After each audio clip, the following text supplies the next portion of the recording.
Assalamualaikum warahmatullahi wabarakatuh.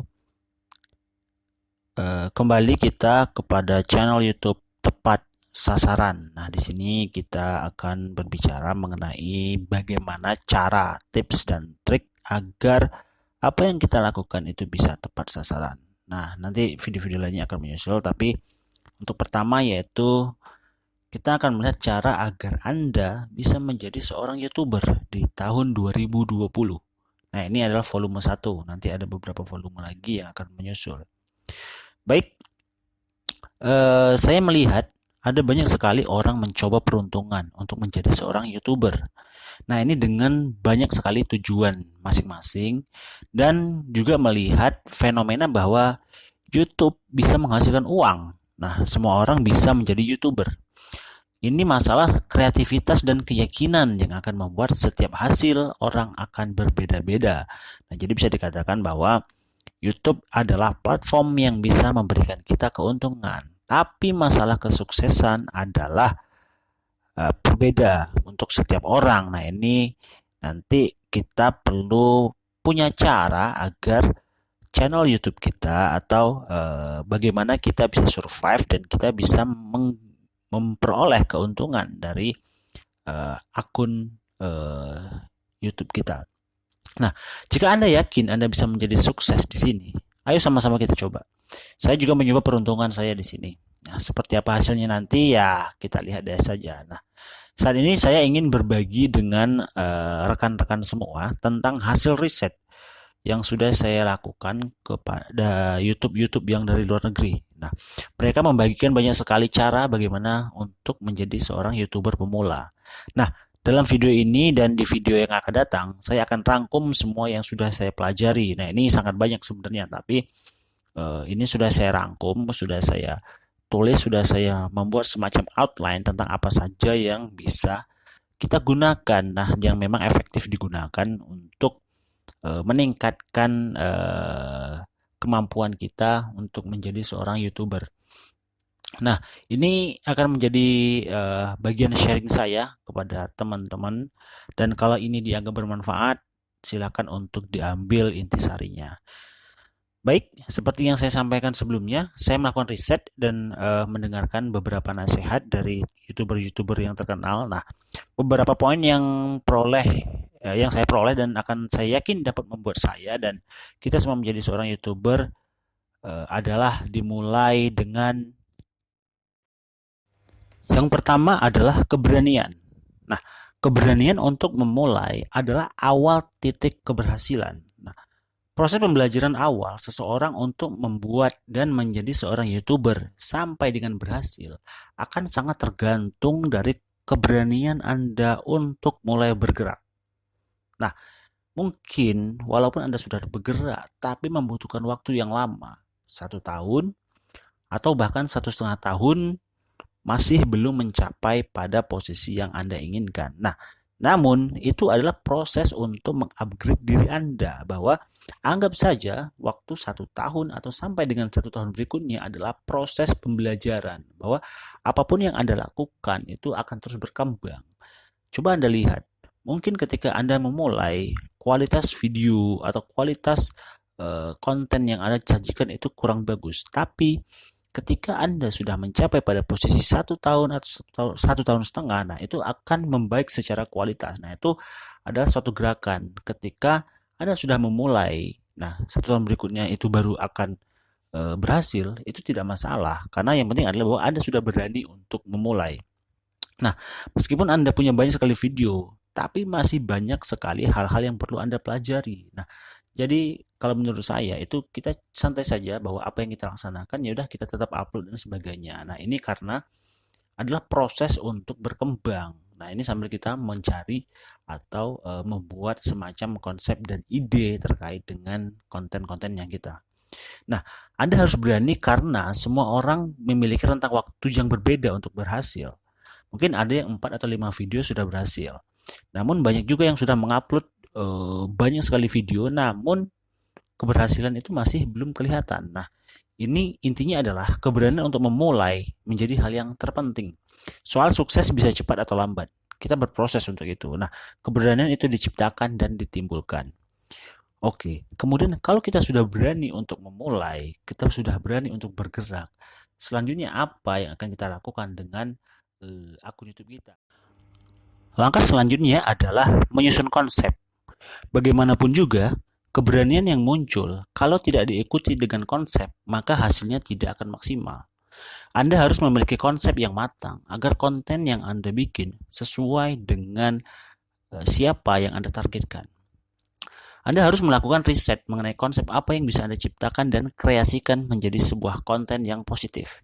Misalnya, ada orang yang memiliki konsep konten tentang gaming. Mungkin cara mudah untuk gaming, tips dan trik untuk gaming, bagaimana cara push rank dan sebagainya. Nah, ini menargetkan pada gamer-gamer atau pada pemula, gamer-gamer pemula yang mencari cara agar game yang mereka mainkan itu semakin menarik dan semakin seru. Nah, ada juga konsep tentang masakan misalnya. Ini menarget pada para pencinta masakan. Sehingga orang yang gemar memasak akan mencari preferensi dan resepi tentang masakan yang mereka sukai. Konsep tentang travel juga menarik, menunjukkan sisi-sisi indah alam pada semua orang. Konsep inilah yang harus Anda ciptakan, bentuk konsep dan menggunakan kreativitas Anda dalam visualisasinya. Setelah Anda membuat konsep yang bagus, Anda akan menciptakan sebuah hasil karya yang sangat maksimal. Anda tidak bisa hanya bicara tanpa memiliki sebuah konsep yang Anda ciptakan. Akibatnya, Anda akan berbicara atau membuat konten tidak sesuai dengan keinginan dan akan berantakan. Mungkin membuat outline atau menyampaikan apa yang ingin menjadi konsep Anda atau outline konsep itu akan sangat membantu. Nah, selanjutnya adalah Anda konsisten pada konsep yang Anda ciptakan ini. Berikutnya adalah materi. Materi yang disampaikan adalah apa yang sangat dibutuhkan oleh penerima informasi, baik ketika Anda sudah memiliki subscriber ataupun belum, sehingga orang akan tertarik untuk menjadi subscriber pada konten Anda atau pada akun YouTube Anda.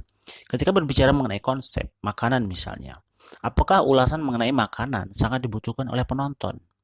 Kemudian, bagaimana membuat materi mengenai cara pembuatan makanan lebih dibutuhkan? Karena ketika penonton penasaran dengan makanan, maka yang akan mereka cari adalah cara untuk membuat makanan tersebut atau resepnya. Sehingga, kalau konten video Anda adalah tentang makanan, maka resep dan review hasil makanan harus disajikan secara lengkap. Anda juga harus dapat menjawab pertanyaan ini. Untuk apa materi itu disampaikan? Nah, apakah nilai yang ada pada materi ini cukup bagus dan bermanfaat bagi semua yang mendengarkan atau semua yang menjadi subscriber Anda atau bermanfaat bagi orang lain yang akan menonton channel Anda ini? Nah, kemudian Anda juga perlu melakukan evaluasi terhadap materi yang dibikin dan disampaikan agar apa yang disampaikan tidak sia-sia dan bisa memberikan manfaat yang lebih. Karena yang dibutuhkan oleh penonton atau pendengar adalah nilai dari konten yang Anda buat. Ketika Anda bisa membuat konten yang sangat positif dan sangat membantu orang lain, nah itu akan menjadi semacam preferensi bagi orang-orang lain bahwa Anda mempunyai nilai-nilai yang positif. Nah, jangan sampai konten-konten yang kita bikin itu memberikan makna-makna yang negatif sehingga orang untuk menontonnya saja malas. Nah, inilah kadang-kadang kalau kita melihat pada beberapa akun atau video-video di YouTube yang isinya atau kontennya adalah mengenai hal-hal yang bersifat vulgar dan pornografi dan sebagainya, ini harusnya ini dievaluasi karena materi-materi seperti ini adalah hal-hal yang kurang bagus untuk disajikan kepada penonton. Kemudian yang ketiga adalah tampilan. Ketika konten Anda harus menampilkan fisik Anda, maka Anda juga harus memiliki konsep tentang impresi apa yang ingin Anda ciptakan kepada penonton Anda. Bukan semata mengenai seperti apa penampilan Anda ketika tampil di depan kamera, tapi tampilan ini akan menciptakan kesan yang lebih baik, sehingga orang akan tertarik dengan apa yang Anda lakukan dan apa yang Anda sampaikan. Bagaimana Anda mempresentasikan diri Anda dan mempengaruhi sudut pandang orang lain terhadap Anda dan citra Anda. Ini akan membuat orang penasaran dan menyukai apa yang sedang Anda lakukan. Nah, meningkatkan keyakinan secara signifikan untuk tampil di depan kamera juga perlu dilakukan karena untuk berbicara atau untuk menyampaikan sesuatu itu Anda harus kelihatan yakin. Nah, ada perbedaan ketika Anda mempersiapkan diri untuk tampil dengan orang yang tampil apa adanya. Artinya begini ya, untuk memperoleh keyakinan orang lain, Anda harus tampak meyakinkan dan baru orang akan percaya dengan apa yang Anda kerjakan. Karena ketika kita melihat bahwa apa yang disampaikan seseorang namun berbeda secara image dengan apa yang kita lihat dan apa yang disampaikan. Nah, ini kadang-kadang orang akan kehilangan trust atau kehilangan kepercayaan. Jadi sangat penting sekali apabila tampil konten Anda itu melibatkan fisik Anda dan Anda harus tampil. Nah, itu harus dilihat apakah penampilan atau impresi yang ingin saya ciptakan itu cukup bagus dan seperti ini sehingga konten yang Anda sampaikan dan apa yang orang lihat itu inline atau sama atau bisa meyakinkan mereka tentang apa yang mereka lihat dan apa yang mereka dengar. Berikutnya adalah berani malu. Hal-hal pertama yang Anda buat atau yang Anda ciptakan pasti masih akan berantakan atau secara visual atau secara konten itu masih akan berantakan atau kurang bagus. Nah, terutama jika itu bukan sesuatu yang Anda kuasai secara penuh. Tapi untuk tetap survive dalam dunia YouTube, karena di sini juga ada banyak sekali niche atau ceruk pasar yang sama, maka bagaimana caranya untuk survive adalah dengan menghilangkan perasaan malu. Nah, bagi YouTubers yang ingin maju dan memang pengen tetap eksis, malu adalah salah satu kata yang terlarang sehingga kata-kata malu itu harus dihilangkan dari kamus seorang YouTubers karena ketika Anda harus tampil secara fisik, Anda harus menguasai secara konsep, kemudian malu dan sebagainya itu akan membuat Anda mundur teratur. Kenapa? Karena tidak semua orang akan menyukai konten Anda dan bahwa mungkin penyukanya akan lebih sedikit daripada orang yang haters atau sebaliknya bahwa akan banyak yang suka sedangkan haters sedikit. Nah, disinilah bahwa ketika Anda itu bisa menguasai diri, berani malu dan sebagainya, artinya Anda sudah 50% berhasil. Nah, memang kalau untuk di awal tampil berantakan itu tidak akan menjadi masalah. Namun tetap konsisten untuk terus membuat video adalah kunci utamanya. Sesuai dengan konsep Anda, jika Anda harus menampilkan fisik Anda, persiapkan secara baik sehingga Anda tidak akan terlalu malu. Kata kunci berikutnya adalah praktek, praktek, dan praktek. Nah, praktek di sini bukan semata agar Anda dapat menciptakan video yang keren, tapi praktek lebih kepada cara untuk meningkatkan kemampuan Anda. Ketika Anda awal memulai, hasilnya jelek, bahkan sangat jelek. Namun, dengan praktek dan praktek dan praktek secara terus-menerus, Anda akan belajar hal-hal yang baru. Praktek editing video misalnya. Saat di awal mungkin videonya masih sangat jelek, tapi seiring waktu dan dengan bertambahnya kemampuan Anda, maka hasil editingnya akan semakin bagus dan terus meningkat secara maksimal. Namun, begitu juga Anda jangan cepat berpuas hati, karena semakin keren video Anda, maka Anda akan semakin tertantang untuk membuat video yang lebih keren lagi. Dan tahapan pembelajaran itu akan terus-menerus berulang. Nah, dan Anda juga akan semakin berpengalaman. Terus praktek akan membuat progres dan hasil yang lebih baik. Memang mungkin ada beberapa yang akan mundur karena tidak sabar meskipun telah membuat banyak video-video yang baru, namun belum tambah hasilnya. Ya, ini adalah suatu proses yang harus dinikmati. Ya, artinya memang hal-hal yang dipraktekkan itu memang harus dilakukan dan ya jangan mundur dulu, ya konsisten saja dulu. Berikutnya adalah tujuan. Nah, tujuan ini sendiri adalah apa yang akan Anda capai dari konten yang Anda bikin. Apa yang ingin Anda capai pada tujuan akhir dari semua yang Anda ciptakan dan yang Anda kembangkan.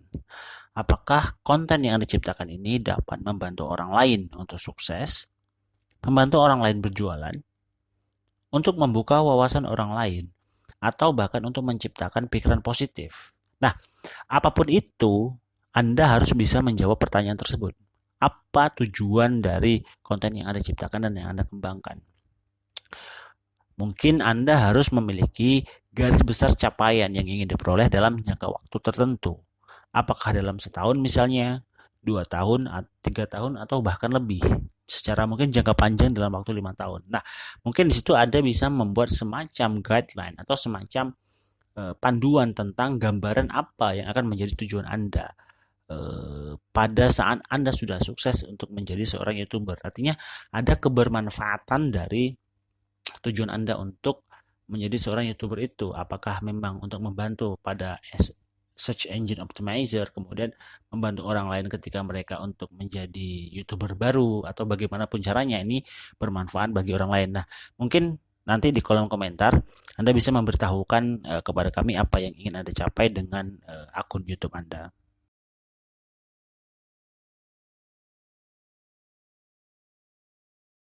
Anda juga harus tahu siapa target audiens Anda dan untuk siapa video itu dibuat. Anda harus menentukan siapa target audiens Anda. Karena di YouTube ada banyak sekali target market yang bisa dicapai. Namun, Anda harus secara spesifik menunjuk mana yang bisa menjadi target yang akan dicapai. Nah, dengan begitu Anda akan berhasil menciptakan video yang lebih menarik dan spesifik pada target-target Anda tersebut. Nah, kemudian nilai tambah apa yang bisa Anda tawarkan kepada mereka. Nah, berbicara mengenai audiens, Anda juga harus tahu apa yang Anda tawarkan untuk mereka. Bagaimana apa yang Anda sampaikan itu berbeda dengan yang sudah ada. Apa nilai yang Anda berikan? Seperti Anda menjanjikan sesuatu kepada seseorang tentang apa yang ingin Anda berikan kepada mereka. Nah, ini harus dibuat secara tertulis sehingga Anda akan terus mengingatnya. Dan mungkin ketika Anda lupa, Anda bisa membuka kembali catatannya, kemudian kembali kepada track bahwa apa yang Anda janjikan itu dalam jangka waktu lama. Anda secara konsisten akan terus membuat konten-konten atau nilai-nilai terkait dengan apa yang sudah Anda janjikan bagi audiens dan bagi pemirsa Anda.